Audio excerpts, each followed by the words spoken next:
One, two, three, four. Life recognized. I'm not ready for your surprise.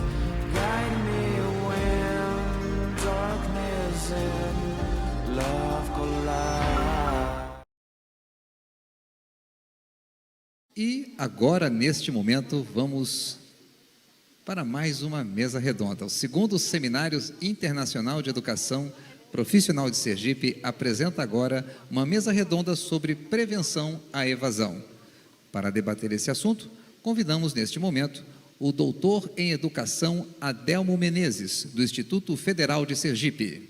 Convidamos também neste momento Joniele Cheyenne, ela que é diretora da Coordenadoria de Estudos e Avaliação Educacional da Secretaria de Educação e Cultura do Estado de Sergipe.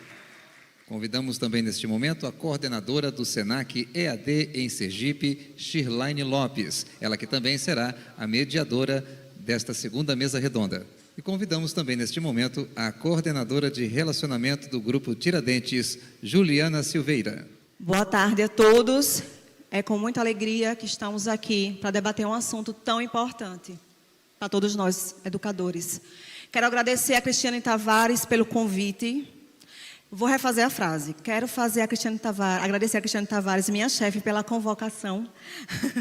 E que desafio falar de um tema tão importante. Convido-os a sentar para que a gente possa bater um papo bem divertido, que é muito meu perfil, descontraído, e romper algumas coisas que estão por aí, alguns temas, alguns motivos, e trazer respostas a umas perguntas que eu tenho para fazer para vocês, inclusive. Vou recomeçar, desculpem, com um macacão preto, meu cabelo é cacheado, batido na nuca, estou com um batom vermelho, um tênis branco, minha altura é pequena, eu tenho 1,58 m. Sou educadora desde 2007. Desde que me formei, com uma semana depois, me tornei coordenadora de cursos. Desde então, não fiz outra coisa. Ou seja, me deparei muitas e muitas vezes com uma dor chamada evasão. Evasão na educação fundamental e no nível de ensino que eu estou hoje, que é o ensino profissionalizante. Então, toda vez que um professor ou que um diretor me chamava e dizia: Shirlaine, veja, evadiu, foi embora, perdemos. Aquilo me dava uma tristeza muito grande. Eu lembrava, inclusive, de uma música, Encontros e Despedidas, que era a alegria de abrir uma turma com 20 alunos e a tristeza de fechar uma turma com 8, por exemplo. Aquilo para o educador é impactante, é triste, é desolador, porque a gente não quer perder só pessoas, a gente está perdendo vidas, vidas que seriam transformadas pela educação, pela formação profissional. Para a gente é uma tristeza, é uma desilusão. Não são números, são pessoas, são oportunidades. E aí eu gostaria de perguntar aos senhores, ou de conduzir esse bate-papo com os seguintes questionamentos ou pontos. Como é que se reduz a evasão? O que a evasão escolar afeta de fato? Quais são os desafios que a educação escolar impõe para a gente como educador, quem está na linha de frente, quem está tentando transformar vidas? Eu lembro perfeitamente de uma aluna na Serra do Machado que me ligou, porque eu tinha essa intimidade de dar telefone a aluno para a gente manter, eram distantes, para a gente manter comunicação. E aí eu fui fazer uma visita e ela, depois dessa ligação, ela disse: Shirlaine, eu vou desistir do curso porque o meu marido não me quer aqui. E aí, com todo charme, delicadeza e sorriso largo, graças a Deus eu consegui trazer essa vida de volta para o caminho. E no encerramento da turma, ela me agradeceu com muita alegria. Hoje eu quero dedicar a dona Shirlaine. Eu disse: não, você não vai dedicar a mim, é você mesma, é seu esforço, sua vontade. É o curso da sua vida que mudou, o trajeto da sua vida que se transformou.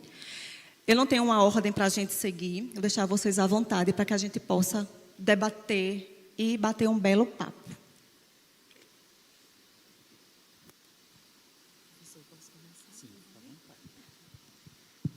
Boa tarde a todos e a todas. Primeiramente, agradecer o convite da professora Cristiane para estar aqui representando a Secretaria de Estado da Educação, da qual eu faço parte. Sou professora da rede estadual e da rede municipal. E acredito que vocês tenham percebido que minha blusa traz uma mensagem. Eu vou ficar de pé mais uma vez. Fora da escola, não pode. E na escola, sem aprender, também não pode. E esse é o nosso lema. E é um lema que já vem lá de 2018, quando nós, Secretaria de Estado da Educação, e os 75 municípios de Sergipe fizeram a adesão à iniciativa Fora da Escola Não Pode. E é uma parceria que nós temos com a Unicef. E essa parceria foi se fortalecendo, se consolidando. E a Secretaria, juntamente com as diretorias de educação, temos aqui também a professora Marleide, representando a diretoria da Educação 8, os técnicos que aqui também vieram prestigiar o evento, participar. Estamos nesse movimento de acompanhar, monitorar, porque todos importam e nenhum pode ficar para trás. É um monitoramento constante, diário. É a preocupação de por que esse aluno não foi para a escola. Não é esperar o final do ano. E nós temos aqui também gestores escolares da rede estadual, que acompanham nos seus indicadores a frequência escolar. E vários projetos, programas e ferramentas vieram para nos apoiar. Então, hoje nós temos tanto a plataforma da busca ativa, que é buscar quem está fora, trazer, rematricular, e durante a pandemia foi necessário repensar essa estratégia, porque nós estávamos afastados dos nossos estudantes e a gente não podia perder o vínculo. Então, o olhar não foi de rematrícula, foi de controlar essa frequência, de não perder esse vínculo, não deixar esse aluno se afastar. Então, mudou a perspectiva da busca ativa naquele momento. Era garantir que os nossos estudantes não abandonassem a escola. E a gente está falando de uma mesa que trata de evasão. Mas antes da evasão, tem um conceito que a gente precisa entender, que é o abandono. Existe uma diferença entre abandono e evasão. O abandono, ele acontece no ano ainda em curso, quando o aluno deixa de frequentar. A evasão é aquele estudante que no ano seguinte a gente não localiza a matrícula dele em nenhuma instituição. Ele de fato evadiu. Se a gente monitora e faz essa mediação para minimizar o abandono, a gente garante que esse aluno ele não saia da escola, que ele não seja mais um número de um aluno que possivelmente venha evadir. Só que existem muitos motivos, professor Adelmo e as colegas aqui. Não é só os motivos intraescolares, não é só questões pedagógicas, questão de currículo, o acolhimento, mas a gente também tem as questões extraescolares, que é a vulnerabilidade social, a violência, a gravidez na adolescência. Então, tudo isso, a questão do emprego, para a questão de sobrevivência, leva os nossos estudantes a se afastarem da escola. E aí são criadas estratégias. Todos vocês têm um conhecimento do programa do governo federal, programa Pé de Meia, que foi lançado esse ano e não à toa. Ele tem na sua essência a política de minimizar a evasão, de garantir que o nosso aluno ele não saia da escola para buscar emprego. Mas não é um programa apenas de incentivo. Eu dou o incentivo, não. Tem a contrapartida. Você tem que estar matriculado, frequentando no mínimo 80% de frequência mensal. E ao final do ano, você precisa ter concluído cada série e ser aprovado. Então, tem critérios para isso. E isso, a gente já vem percebendo uma mudança, que muitos dos nossos alunos que iam buscar subempregos, muitas vezes sem nenhum tipo de qualificação, que ele poderia estar tendo a sua qualificação para mais tarde, nos seus projetos de vida, fazer as suas escolhas, eles começaram a ficar na escola. Esse incentivo vem fazendo a diferença, vem, e muito. Críticas vão existir, mas era necessário fazer alguma coisa. Muitos estados já fazem também essa política de incentivo, e essa política nacional veio para fortalecer ainda mais. Nós temos a ação do controle da frequência escolar, porque na rede estadual tem um diário eletrônico. A gente não usa mais diário em papel. Então, toda a frequência, registro, é feito no diário eletrônico. E esse diário, ele cria painéis de gestão. A mesma coisa que nós temos lá de acompanhar no diário eletrônico, a gente também acompanha no painel de gestão. São indicadores da secretaria, das diretorias e das nossas escolas. Então, hoje, em tempo real, eu posso abrir agora o painel de risco de abandono. E eu vejo, até o nível de estudante, qual é o risco de abandono. É médio? É grande aquele risco? Não tem risco? Então, hoje, as escolas têm uma ferramenta, inclusive, que lança ações. Não é só olhar o indicador. Beleza, Rivânia está com risco alto. O que é que eu vou fazer enquanto escola? O que é que eu vou buscar? É rede de proteção? Quantos dias esse aluno faltou? Já vou acionar a ficha FICAI, conselho tutelar. Então, tudo isso está à disposição na rede estadual para apoiar a gestão escolar e a gestão da secretaria. O programa Pé de Meia, quando ele chegou numa gestão macro, MEC, Ministério da Educação, por meio de um sistema SGP, Sistema Gestão Presente. E a gente ficava angustiado, porque a gente precisava dar resposta às diretorias, às escolas e aos nossos estudantes. Então, nós criamos também um painel de gestão do Pé de Meia a nível estadual. Hoje, a gente consegue visualizar em tempo real também tudo o que está acontecendo por diretoria, por escola. E está agora também no nosso sistema de gestão a ferramenta do SIGA, o Pé de Meia, onde a escola também visualiza cada estudante. Ou seja, a gente descentralizou uma política pública. Não é só secretaria que vê lá no sistema gestão. Hoje, a gente vê secretaria, diretoria e escola e estudante.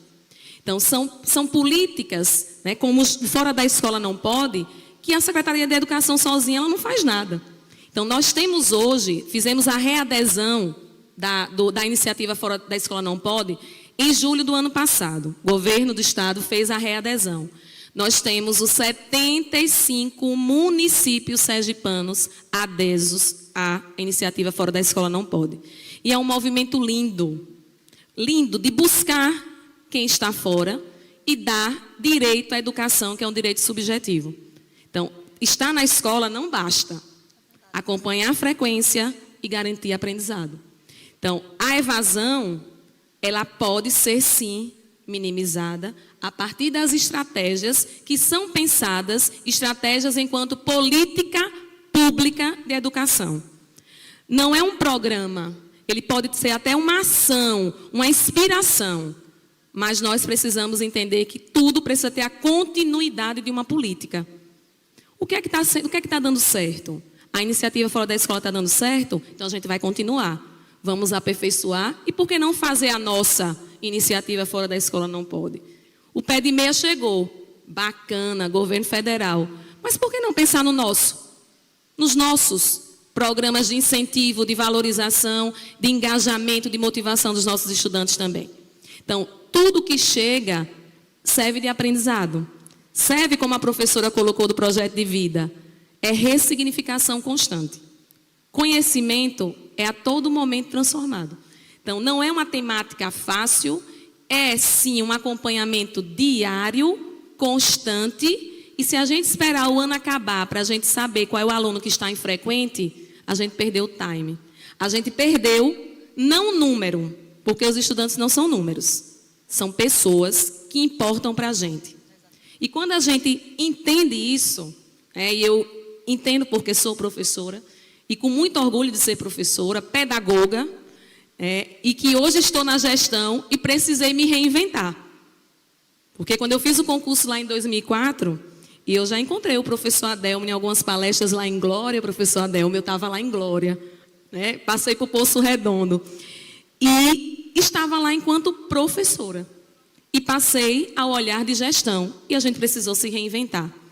E a cada dia, a gente tem a certeza que a gente está aprendendo. E hoje eu aprendi que não se faz gestão sem monitoramento e avaliação. Não se faz gestão sem responsabilização. E isso é um lema que eu trago não só aqui, mas minha equipe que aqui também está. Tudo precisa ter evidência e ter registro.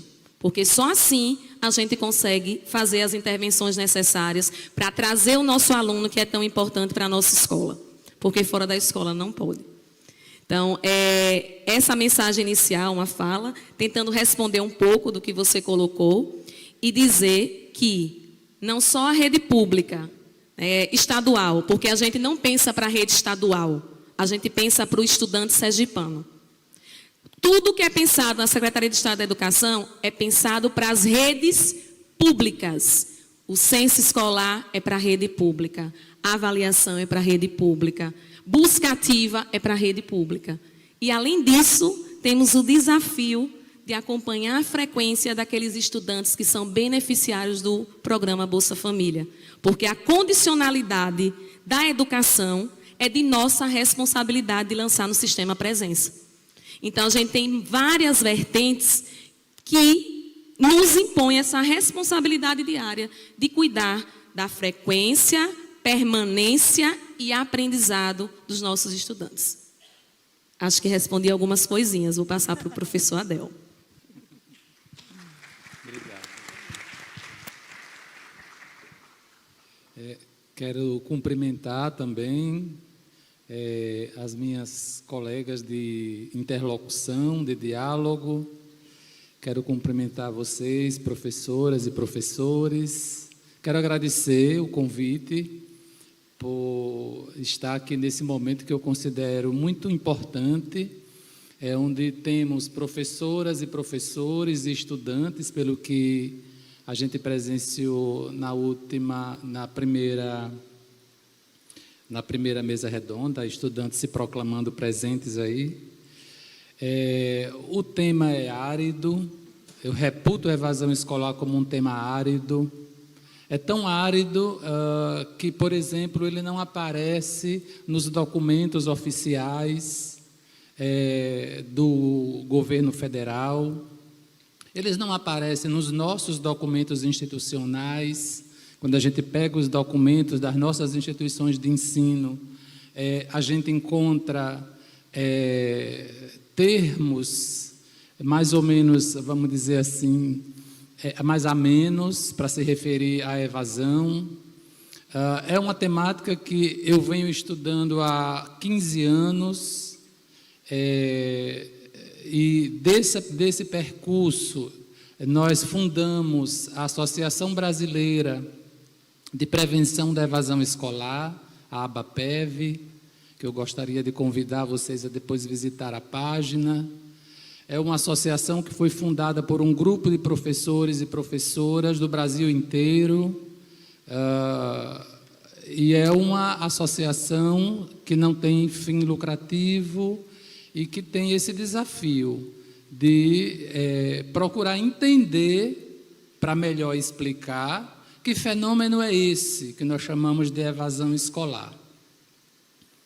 Como disse a professora Joniele, inclusive há uma pouca clareza de terminologias, não é?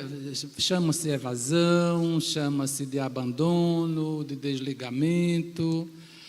Eu acho que até um recurso eufemista, em alguns casos.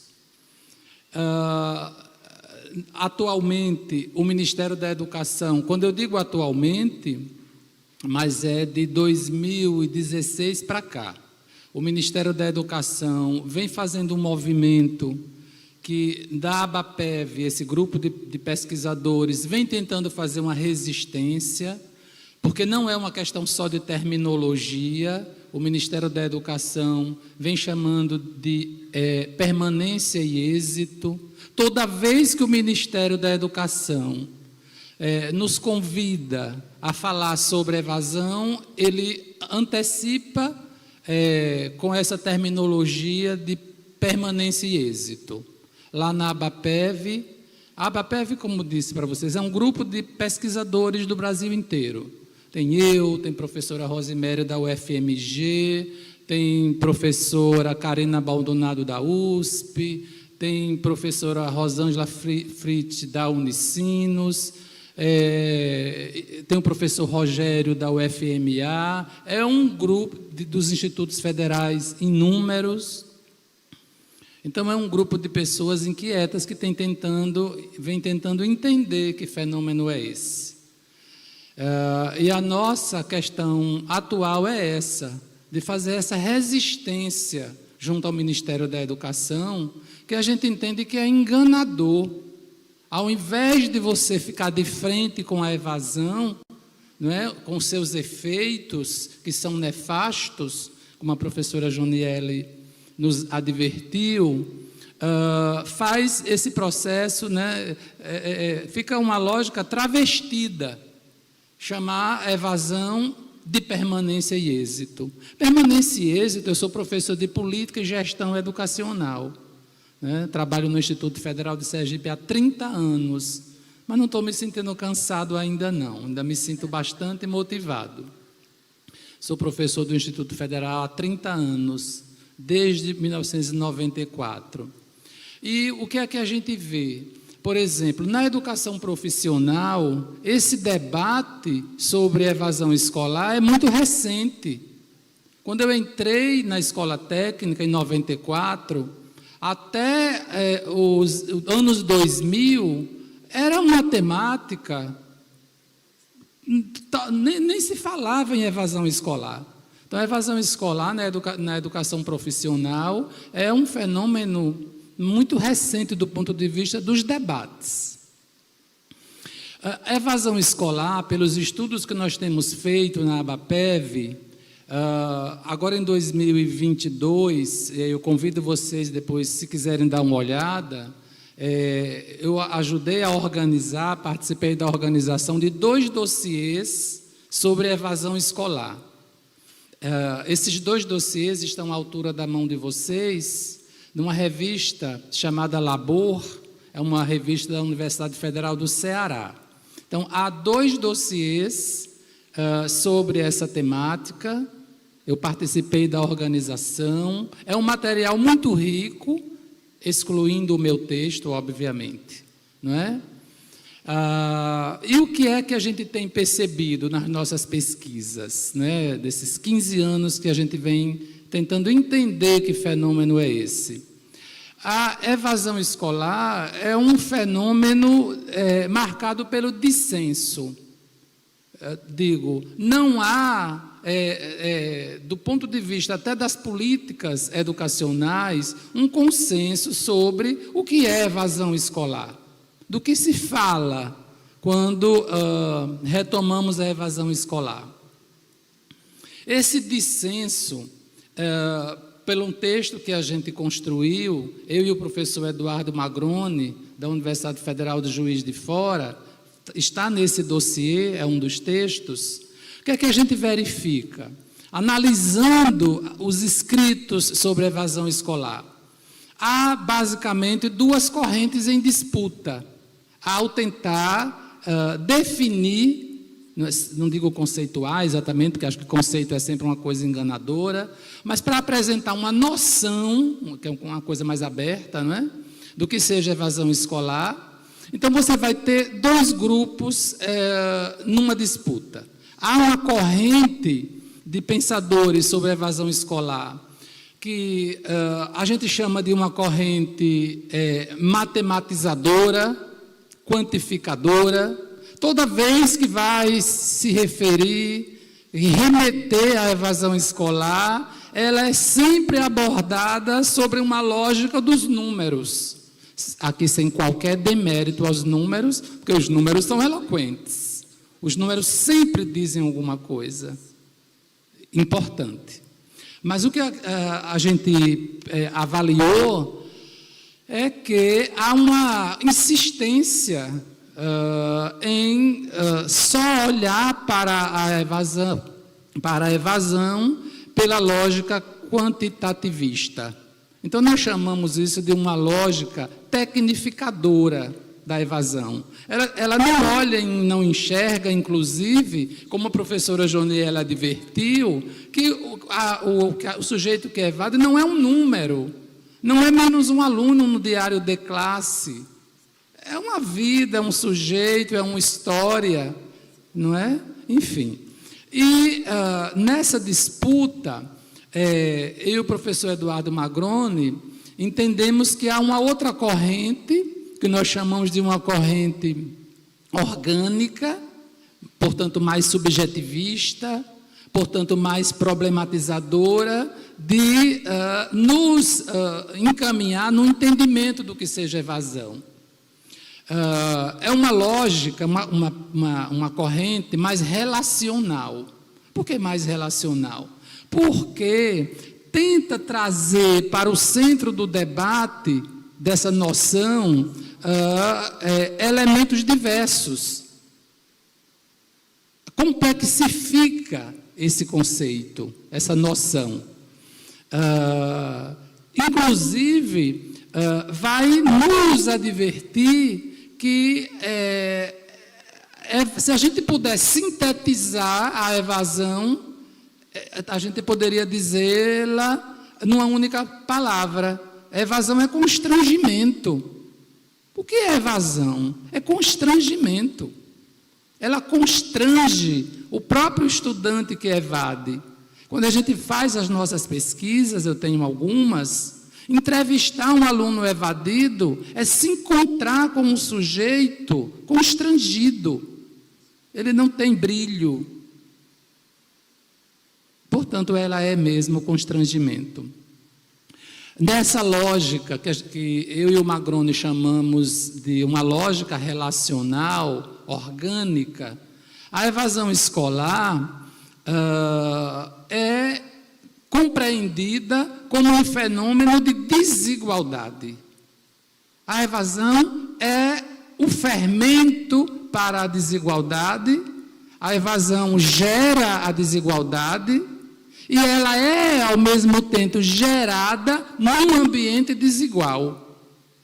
Porque o que é que faz o nosso aluno sair da escola? É uma vida marcada por muita vulnerabilidade, pela exclusão. Vou pegar a sua palavra, professora.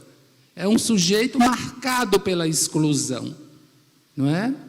Nos nossos estudos, então, a gente tem marcado essas questões.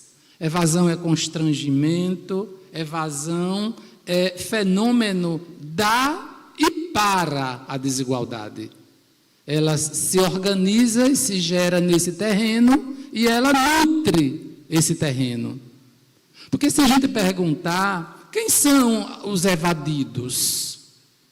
Quem é a pessoa que evade? Ela tem rosto, ela tem face. O sujeito que evade, se evasão é entendida por nós como um fenômeno de desigualdade, evadido é aquele sujeito que limpa o para-brisa do nosso carro, é aquele que lava o nosso carro nesses estacionamentos públicos, é aquele que está engrossando a população prisional, que já esteve aqui na mesa redonda anterior, falou-se sobre população carcerária. São esses menores em conflito com a lei. São os subempregados, são os desempregados. Essa é a face do evadido. Portanto, o que é mesmo evasão? É um fenômeno que coincide com a desigualdade. Então, ele é um fenômeno de desigualdade.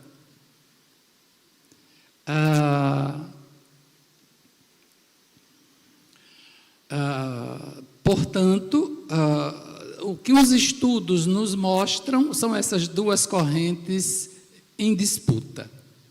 Então, a gente precisa ter compreensão. Dizer também que os dados sobre a evasão no Brasil são muito frágeis. Porque, como disse na introdução, é uma temática que ninguém quer ficar de frente com ela. Não é?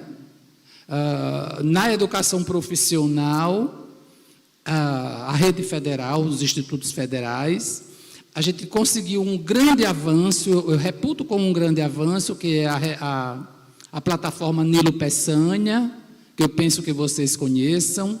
É uma plataforma que eu acho que deveria servir de inspiração, inclusive para o ensino superior. Quando a gente pega o censo da educação superior, A gente não encontra nada que sinalize a evasão.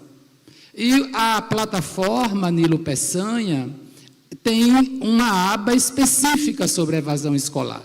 Então, sabemos qual é a evasão na educação profissional desse país. 13,30 e alguma coisa. Eu arredondei como 13,3. Não é? É um dado fiel da evasão da educação profissional no nosso país. 13,3. Se a gente comparar, por exemplo, com os nossos vizinhos, a Argentina tem um percentual de 18%, o México, que não é tão vizinho assim, mas é um país aqui da Latinoamérica, tem um percentual mais elevado, está na casa dos 24%. A Espanha é um país, está lá na Europa, mas também é um país latino-americano, não é? Está na casa dos 16%. No Brasil, 13%. O que eu quero dizer é que parece que a situação do nosso país não é das mais complicadas. Mas qual é mesmo o caminho para a prevenção? Que você fez essa pergunta, professora. Acho que o caminho para a prevenção da evasão é o da intolerância. Há de se ser intolerante com qualquer índice de evasão. Qualquer índice de evasão não deve ser permitido. Então, eu acho que o caminho é a intolerância. Não se permitir que esse indicador ocorra. Óbvio que eu estou aqui no campo,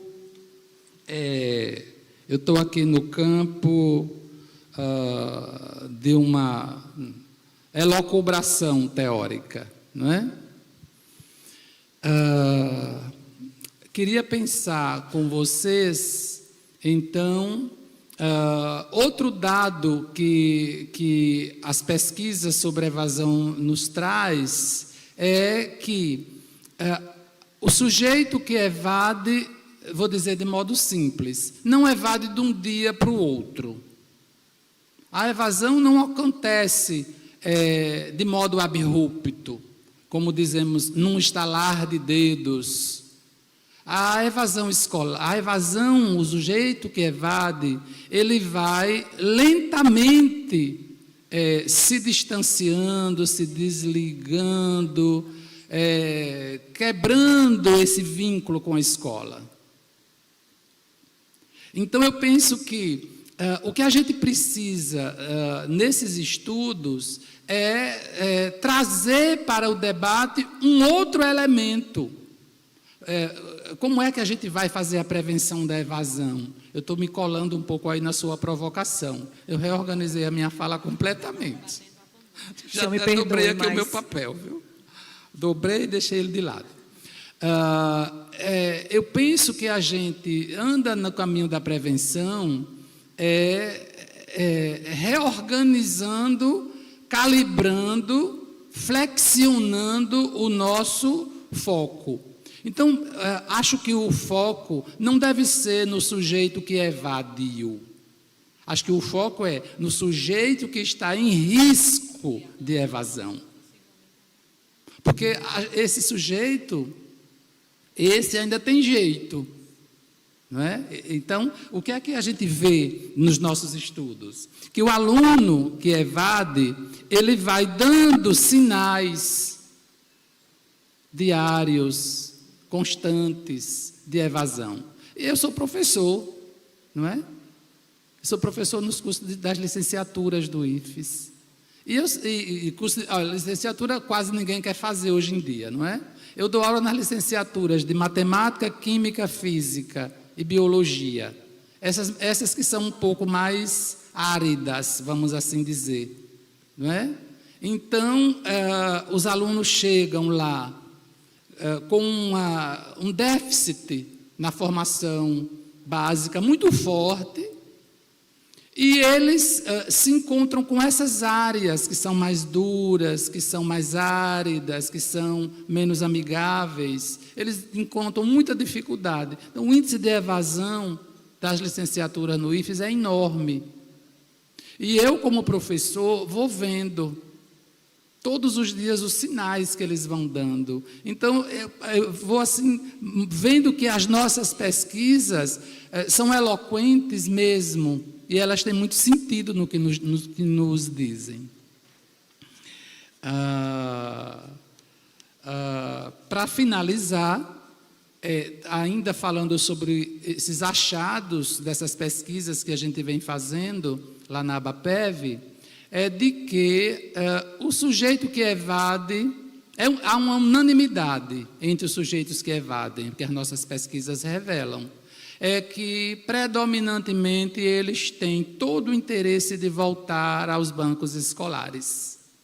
Eu acho isso muito animador, não é? Das entrevistas todas que nós fizemos desse conjunto de pesquisas, eles foram firmes em nos dizer de que a evasão não foi uma escolha, foi uma contingência, foi uma consequência na vida dele.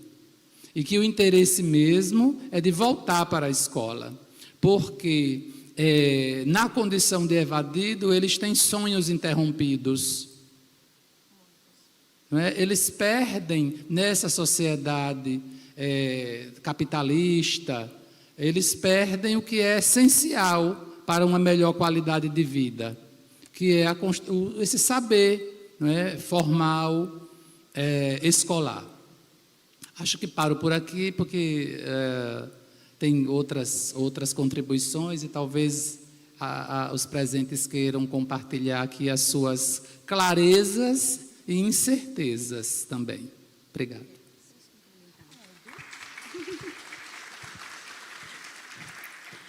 Professor Adelmo, eu acho que o senhor vai nos deixar sair muito felizes daqui, né, colega Agnon? Porque eu acho que a gente está no caminho certo.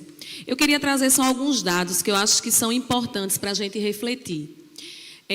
Quando o professor Adelmo coloca que é cuidar da prevenção, é isso que a gente está fazendo. Cuidar do risco de abandono. Para que esse estudante não venha ser o aluno evadido. E aí, isso, nessa desmotivação, nesse afastamento, nessa exclusão da escola. E aí, quando a gente vai lá no INEP, nos indicadores educacionais, tem dados do censo da educação básica, que são dados importantes, que estão lá nas taxas de rendimento escolar. Então, se a gente pegar um comparativo de 2022 e 2023 sobre o dado de abandono, por exemplo, na rede pública, e aí quando eu falo rede pública, eu estou considerando estadual, municipal, federal, nós tínhamos lá no ensino fundamental de 9 anos, do primeiro aninho ao 9º ano, 2,1% de abandono em 2022. Quando eu vou para 2023, esse percentual, professor Adelmo, cai para 1,3%. Ainda não está para os nossos olhos brilharem para o zero, mas a gente já percebe, né, uma diminuição nessa taxa de abandono. E claro que eu não podia deixar de puxar lá para a nossa sardinha, né? Nós, da rede estadual, tínhamos em 2022, do primeiro ao 9º ano, não cheguei ainda no nosso calcanhar de Aquiles, chegarei já já. 1,2% de abandono em 2022. E fomos para 1% em 2023. Falando de taxa de abandono. Quando nós vamos lá para o nosso ensino médio, professor Adelmo, o retrato já é outro. E é um retrato preocupante, porque são aqueles jovens que têm projetos de vida. O que é que está acontecendo com esses projetos de vida? Eles estão ficando para trás. Nós tínhamos na rede pública 5,3% em 2022% de abandono. Diminuímos em relação a 2023? Sim, passamos a ter 3% de abandono.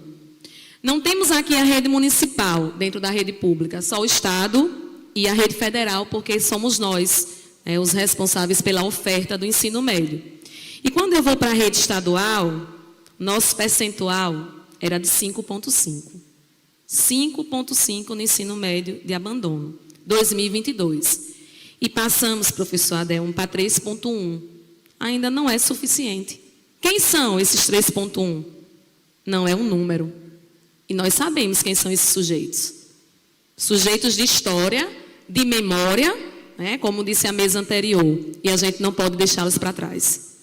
Por isso que no ano seguinte, a equipe da busca ativa, junto com a equipe do censo, faz um cruzamento e um rastreamento de todos esses alunos que não fizeram matrícula em lugar nenhum, para a gente buscar, para a gente rematricular e saber o que aconteceu. E só assim a gente descobre que tem história e que tem motivos. E a gente tem relatórios lá que traduzem quais são os motivos. Em 2022, com o novo ensino médio, com a lei, né, que trouxe a mudança do novo ensino médio, que agora já é novíssimo ensino médio, que vai ser tratado amanhã, novíssimo. Foi feita uma pesquisa com os jovens de Sergipe. Essa pesquisa está no Todos pela Educação. E tem lá o relatório de Sergipe. E estão lá, professor Adelmo e colegas, os motivos. Os nossos jovens falaram de tudo. Falaram do currículo, do ambiente escolar, da vulnerabilidade social, da gravidez na adolescência, do bullying. Falaram de tudo que fazia com que eles se afastassem das escolas. E quando eu vou para um outro dado importante, que é aquele dado que o professor Adelmo disse, o dado que fica escondido, e eu vou concordar com o professor Adelmo. Por que você vai concordar, Janiele, com o professor Adelmo? Porque se eu for buscar o dado evasão no INEP, em taxa de rendimento, vocês não vão encontrar. Sabe como é que ele é chamado, professor Adelmo? Eu não sei por quê. Ele é chamado de taxas de transição. Eu disse, que bonito essa taxa de transição. Que coisa feia esconder lá para debaixo do tapete o que é feio. Pois vocês podem buscar, que está lá, chamados de taxa de transição, a nossa evasão. Inclusive, mostra a transição do nosso aluno saindo do ensino médio para o EJA, para a educação de jovens e adultos. E aí eu trago para vocês o dado de 2019 e 2020, porque nós não temos mais atualizados só até 2021. Então eu trago de 19 para 20, como foi a evasão. Rede pública, 3% nos anos do ensino fundamental. E, meu Deus, está clareando, chega a dar dó. 9% no ensino médio entre os anos de 2019 e 2020 de evasão. O nome bonito da taxa de transição. E, por fim, os anos de 20 e 21, que é os que estão disponíveis lá para qualquer pesquisador, estudioso, professor que queira entender todos esses indicadores que são importantes para a gestão da escola e para a gestão da sala de aula. Nós saímos, professor Adelmo, lá nos anos iniciais, que era lá, iniciais e finais, né? 2,7 fomos para 2,7, mudou nada. No ensino médio, que era lá de 9 na pública, baixamos para 5,2, mas é um dado ainda muito elevado. E ele não pode ficar escondido, ele tem que ser encarado, debatido, entendido e buscar sempre estratégias de prevenção, porque depois que a evasão acontece, é tentar ao máximo resgatar esse menino, ou esse jovem, ou esse adolescente para a escola. Obrigada.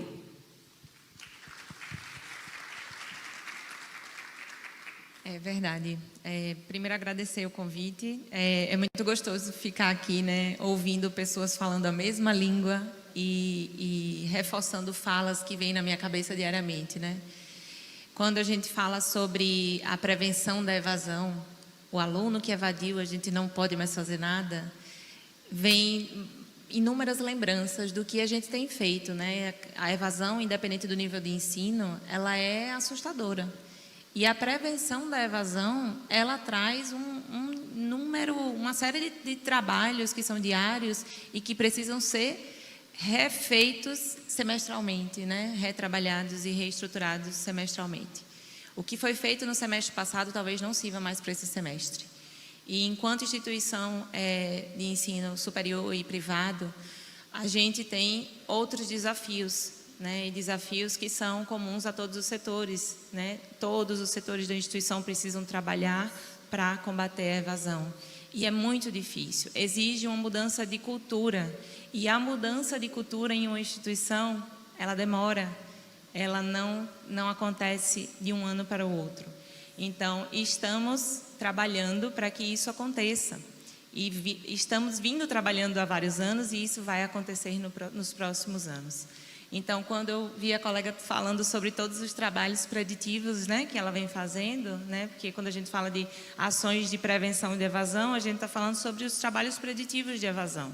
Então, ela fez o levantamento dos indicadores, né, quais são esses indicadores que fazem sentido para ela? São as faltas, não é isso? Então, para a gente, quais são os nossos indicadores que fazem sentido? Inúmeros fatores. Mas quais são os indicadores que a gente consegue trabalhar? Por que eu digo consegue? Porque a gente esbarra em diversas dificuldades. Tecnologia, que não acompanha esses resultados, que não consegue nos dar essas informações em tempo hábil ou talvez de forma tão segura para que a gente consiga chegar nesse aluno que está indicando que vai evadir.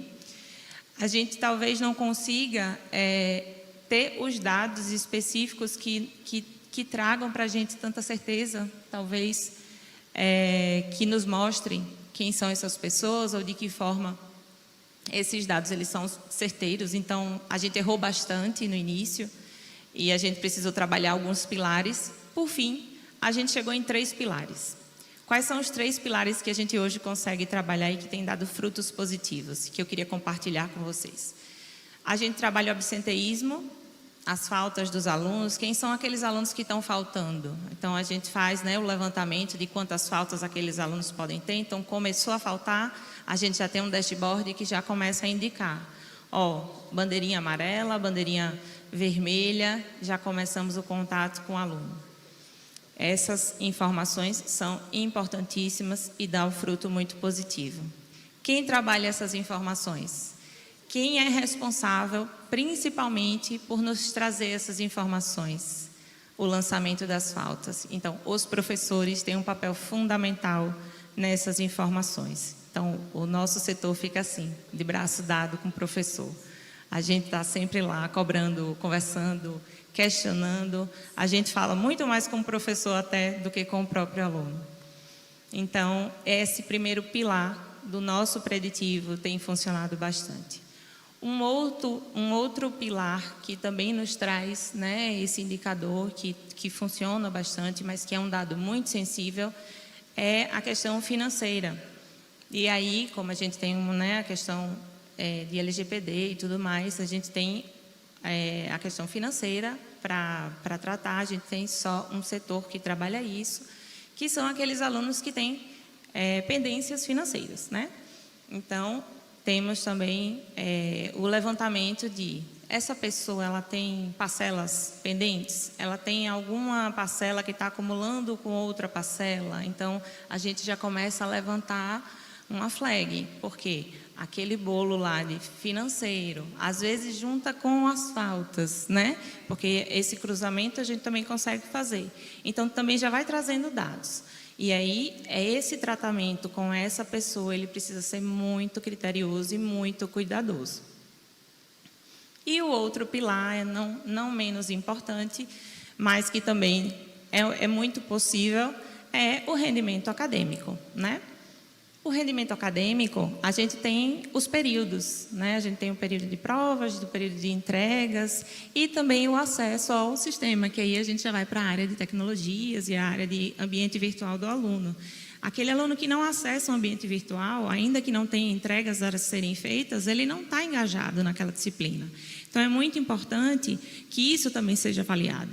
Então, trabalhar esses 3 pilares tem nos dado e sempre vai poder dar um preditivo com muito efeito. Mas não adianta de nada levantar esses dados, trazer essas informações e não saber como trabalhá-las. E não apenas trabalhar com isso. Ter o engajamento do aluno em atividades acadêmicas, ter um relacionamento diário com o aluno em todas as atividades da instituição, ter um bom relacionamento com o aluno em outras atividades, além dessas atividades, vai fazer com que ele aceite que a gente chegue próximo dele, né? E que a gente possa conversar com ele. A gente vai ligar para ele, vai falar: ô, Juliana, tudo bem, estamos sentindo sua falta. E se ele tiver um bom relacionamento com a instituição, ele vai dizer: ai, realmente, não estou gostando da aula, estou sentindo dificuldade, estou precisando de uma ajuda. Mas se ele não tiver um engajamento com a instituição, se ele não tiver um bom relacionamento, ele não vai te atender, ele vai bloquear o telefone, né? Que ligar para o aluno já é muito difícil, fazer com que ele te atenda. Então, a gente tem uma série de dificuldades. Acho que se a gente começar a pontuar aqui, é difícil, né? A gente vai até amanhã. Mas, quando a gente começa a falar sobre evasão, a gente traz um monstro, né? Assim, como se fosse uma coisa terrível. O aluno, meu Deus, mas a gente precisa trabalhar diariamente, né? A gente precisa trabalhar com cada aluno, precisa parar, falar com o aluno, identificar cada retorno que ele dá em pesquisas, cada atividade que ele vai participar, ele precisa dar um feedback. Cada conversa que ele vem fazer, que ele vem participar, que ele vem dar a opinião dele, ele precisa ser ouvido. Então, o preditivo, né, ele está em todas as atividades que a gente realiza na instituição. E isso é muito importante. Quando a gente fala o que fazer para combater a evasão, não existe uma fórmula mágica, né? São várias atividades. Mas eu queria compartilhar isso porque a gente falou, né? Vocês falaram sobre isso e eu fico muito feliz de saber que eu estou no caminho também certo, saber que vocês também fazem isso e que a rede pública também faz isso, né? E é muito bom saber que, independente da área de ensino, isso dá certo e que os alunos estão todos em boas mãos, né? E vamos trabalhar para isso. Obrigada, Juliana. Acho que eu vou abrir para as perguntas agora. E antes de abrir para as perguntas, eles vão falando e as caixinhas vão abrindo na minha cabeça. Sabe a caixinha de educador, de professor, de quem está envolvido lá na educação? Eu vou sair daqui com mais perguntas do que eu trouxe, obviamente. Isso aqui vai até amanhã, se a gente for ficar aqui, né? Eu diria também que a evasão também tem outra cara da necessidade de suprir coisas, de suprir realidades.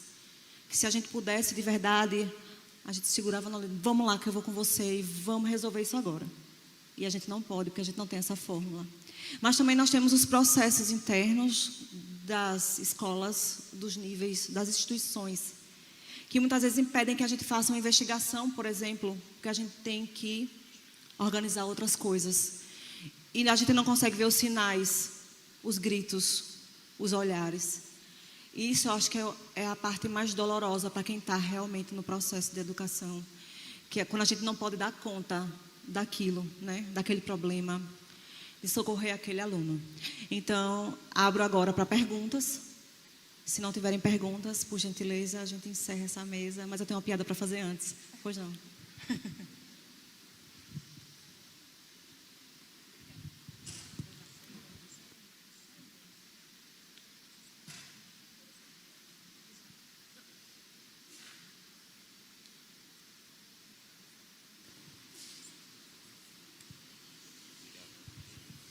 Boa tarde.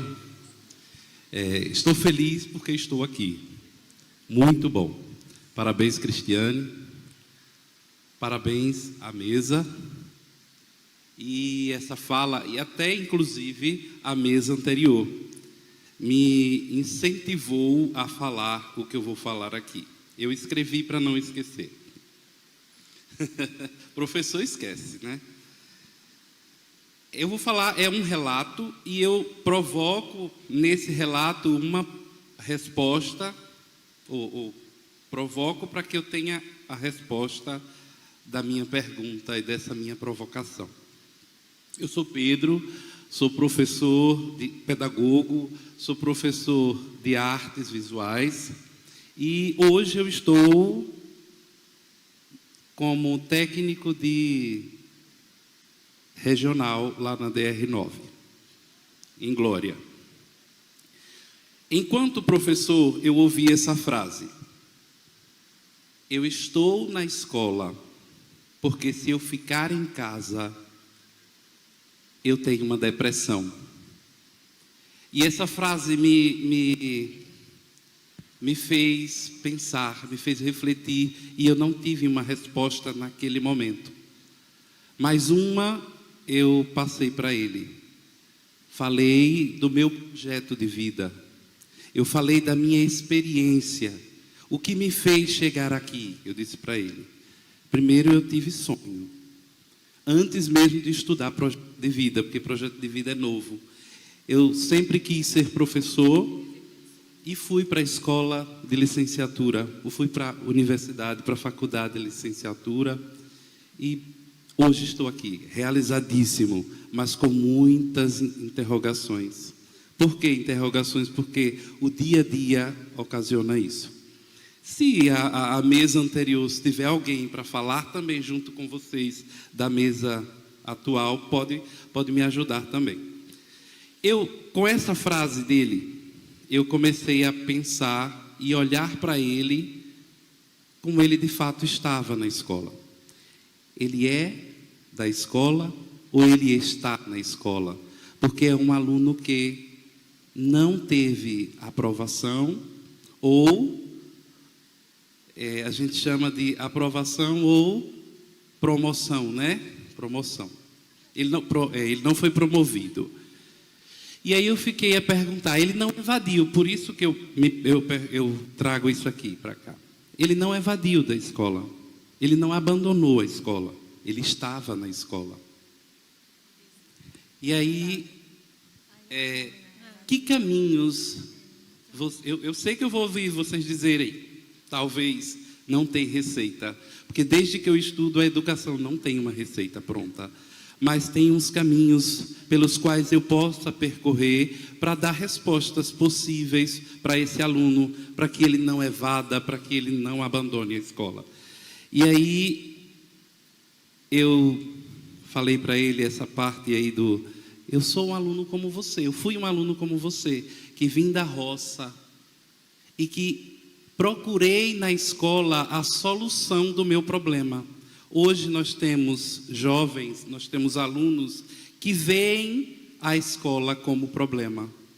Talvez até pela fala anterior que disseram que os desafios da escola, os desafios que o aluno enfrenta na escola, não têm suprido a sua necessidade.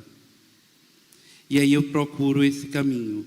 Como responder para que esse aluno, ou o que responder, para que esse aluno não saia da escola, mas consiga obter o sucesso. Para que saia da escola sem que a gente vá buscá-lo para EJA, para outro tipo de... Ainda se formos buscar para EJA, ainda vem, mas para não perdermos de maneira alguma esse aluno. Eu tenho dito para outros alunos que eu não tiro eles da sala de aula, porque a vida já se encarrega disso. Eu, como professor, não preciso tirar o meu aluno da sala de aula, mas eu preciso de cargas e recargas para fazer minha pilha funcionar. E quem sabe vocês vão me dizer algo aqui hoje. Eu preciso dessas respostas.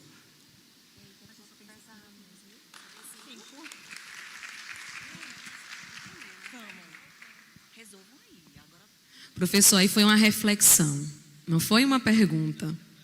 Bom, claro que a gente não vai ter resposta nem receita pronta, mas eu acho que o senhor trouxe algo para a gente refletir, importante. E eu estava até conversando aqui com o professor Adelmo. Às vezes, a gente fala muito de violência, né, na escola, violência física, mas eu acredito que a violência mais grave é a simbólica, é a indiferença. Porque eu preciso saber o que está acontecendo com esse aluno. A aprovação ou reprovação é a consequência de algo.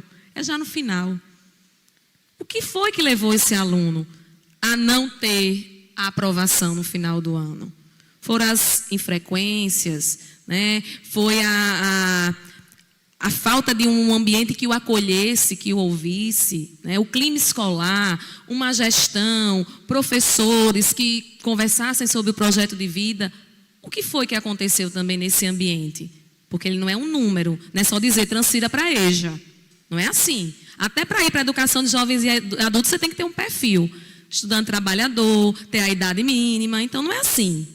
né? A EJA foi pensada para quem não teve a oportunidade, né? Hoje há um desvio do que é a educação de jovens e adultos. É um público que não era público para estar na EJA.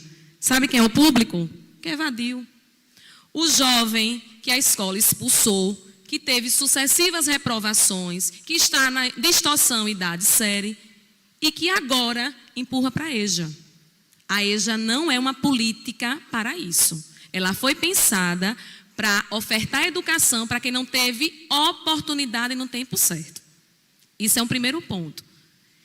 Na minha opinião, agora a opinião, Joniele, professora, né? Nós vamos encontrar muitas situações dessas que o senhor relatou. Mas, graças a Deus, somos professores. E eu digo sempre, por onde a gente passar, que a gente marque os nossos estudantes com uma marca de conhecimento, de busca, né? De possibilidade. É preciso que haja um professor na vida desse aluno, para que seja um professor que escute, que inspire. E eu ouvi aquela professora do Santos Dumont, quando ela diz, nós somos espelho. É espelho de verdade. E por que não a vidraça, né? Então, a gente precisa ter muito cuidado, porque a gente está tratando de formação integral de um sujeito, do ser humano. Então, nós somos exemplo. Então, eu fico muito feliz de ter tido a oportunidade de ter marcado vidas de muitos alunos. E eu estava em Glória. Eu fui professora, coordenadora pedagógica do Manuel Messias em Glória. Eu vim de Poço Redondo, do Justiniano e do Teotônio. Como é bom ter história.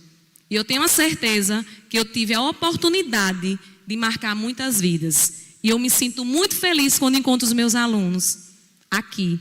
E hoje são até professores da rede pública. Não vou dizer a idade não, viu, minha gente? Então, professor, não vai ter a fórmula, não vai ter a receita. Mas eu penso que existem alguns pilares importantes. Uma gestão democrática, não só na palavra, mas uma gestão democrática, participativa, acessível, que dialoga com seus professores, professores engajados, comprometidos, que sejam ouvidos, e um clima escolar que acolha, não que expulse. Um clima escolar faz toda a diferença. A gente não vai resolver os problemas do mundo, porque existem fatores intra e extraescolares, mas o intra a gente consegue. A gente consegue resolver, superar esses desafios. E os extraescolares, educação sozinha não faz nada. É necessário a intersetorialidade. Educação, saúde e assistência. Porque senão essa iniciativa também não daria certo. Porque a gente precisa, professor, dessa rede de proteção, para que a gente não deixe esse estudante se perder. Então, eu não vou ter a resposta imediata, mas eu tenho a resposta com a minha experiência, porque os meus alunos importam. Todos são importantes para mim. E eu não quero deixar ninguém para trás.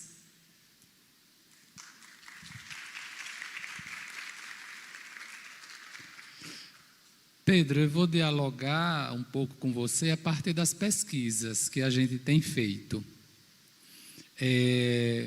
Um outro elemento das pesquisas sobre evasão, Pedro, que a gente já tem construído, é que a evasão só pode ser entendida como um fenômeno muito complexo, da complexidade da evasão. E essa complexidade pode ser desdobrada, a gente pode desdobrar. Nesse desdobrar, o que é que a gente tem percebido? Agir na prevenção da evasão não pode ser de forma linear. Você pode se questionar, por que evadem os alunos do ensino médio? É uma pergunta. Por que evadem os estudantes da EJA? A gente não pode se questionar, por que evadem os alunos da educação superior? Essa pergunta não serve. Por que evadem os alunos de licenciaturas, por exemplo? Então, para cada nível de ensino e para cada etapa desses níveis, a gente precisa lançar um olhar bastante específico. O que é que a gente sabe que as pesquisas nos dizem, Pedro? Você trabalha na SEDUC, basicamente é ensino médio, predominantemente, não digo exclusivamente, mas que a maior oferta da SEDUC é ensino médio. Então, vamos colocar na evidência aqui o ensino médio. Por que evadem estudantes no ensino médio? Primeiro, a evasão no ensino médio, Pedro, se concentra ali no primeiro ano. Ah, tá. Então, por que está ali, onde é que se concentra a evasão no ensino médio no primeiro ano? Porque implica que aquele estudante de primeiro ano de ensino médio, Pedro, ele é um estudante que está fazendo uma travessia acadêmico-pedagógica. Ele está saindo de um nível, de uma etapa, que ensino fundamental é uma etapa, ele está na educação básica, que é um nível. Ele vem de uma trajetória de ensino fundamental, dos 6 aos 14 anos. Então, veja, Pedro, dos 6 aos 14 anos, ele estava numa lógica educacional onde ele era, por falta de uma palavra melhor, tutelado. O professor do ensino fundamental, você sabe, porque você é professor como eu, inclusive você é pedagogo, ele é mais próximo do aluno, ele até corrige o caderno. Isso faz parte do ethos pedagógico do ensino fundamental. A gente bota o aluno para dentro da sala, não é assim que acontece numa escola de ensino fundamental? Essas cotidianeidades a gente toda aqui sabe como ocorre. E aí, Pedro, ele faz essa travessia do ensino fundamental, que ele tem muita intimidade com essa lógica de como é o ser estudante, o que é o estudar, e ele agora se encontra, ao ingressar no ensino médio, com um outro modelo, um outro paradigma, uma outra lógica. E aí vai ser dito a ele, não com palavras, obviamente, que ele precisa exercitar a autonomia. Ele precisa ser autor de sua própria vida escolar. É ele que tem que regular os horários, é ele que tem que regular os seus estudos. Ninguém vai olhar caderno, por exemplo. Eu estou tratando um único elemento, Pedro, porque a gente não tem, infelizmente, o tempo, depois encontro tem a professora para falar, outras pessoas, talvez. Então, eu trago esse elemento, o elemento da travessia. E tem diversos outros. Na educação profissional, Pedro, que é o tema central desse colóquio, eu acrescentaria uma questão muito importante, que é a ressignificação da educação profissional. A educação profissional, Pedro, é uma modalidade que vem se ressignificando. De 2000 para cá, a educação profissional não é a mesma.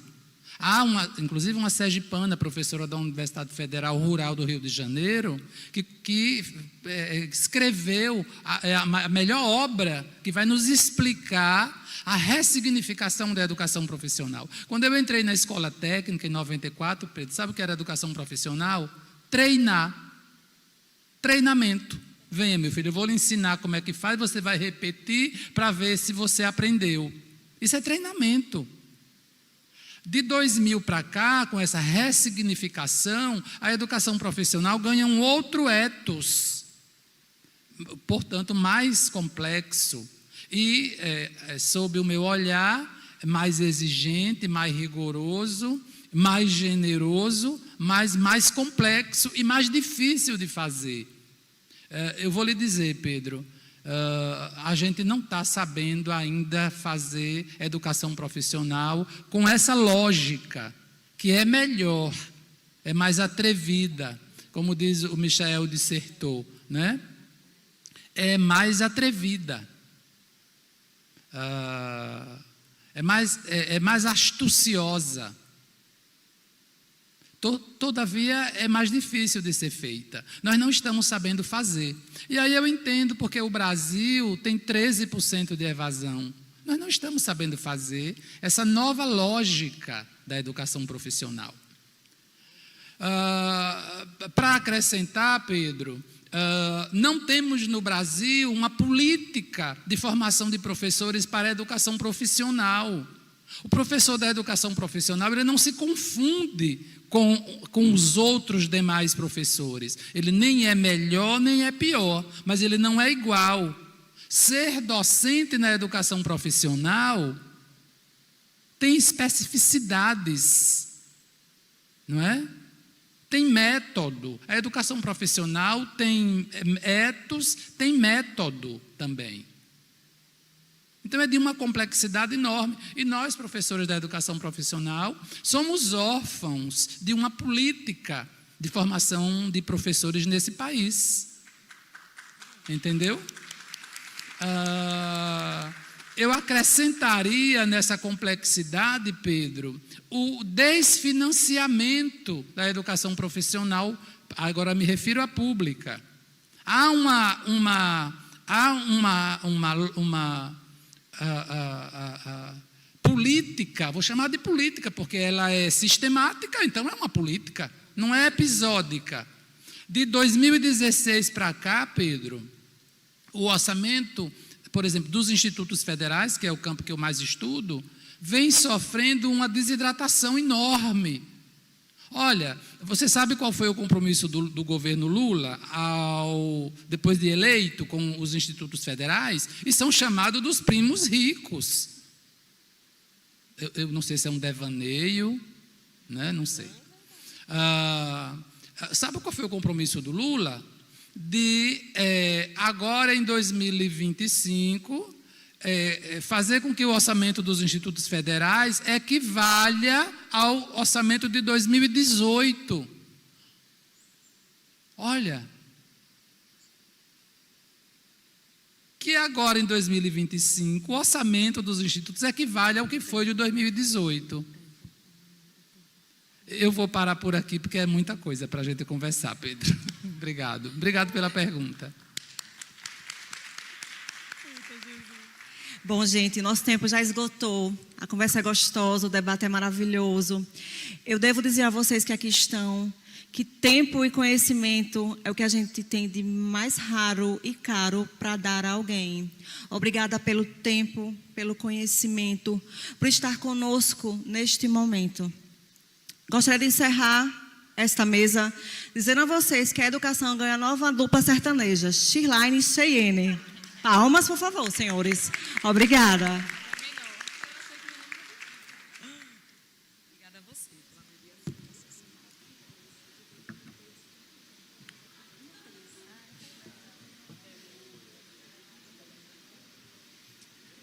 Agradecemos neste momento aos participantes da segunda mesa redonda que tratou do assunto sobre a prevenção à evasão. Muito bem.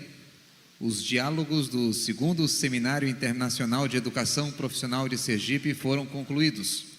Amanhã pela manhã, a partir das 8h30, teremos a terceira jornada de Tecnologia da Informação, aqui no Teatro Ateneu. Já os debates da sexta edição do Fórum de Turismo acontecerão a partir das 9 da manhã, no auditório do SENAC. No mais, o nosso muito obrigado pela presença. Um ótimo fim de tarde, uma ótima noite e até amanhã.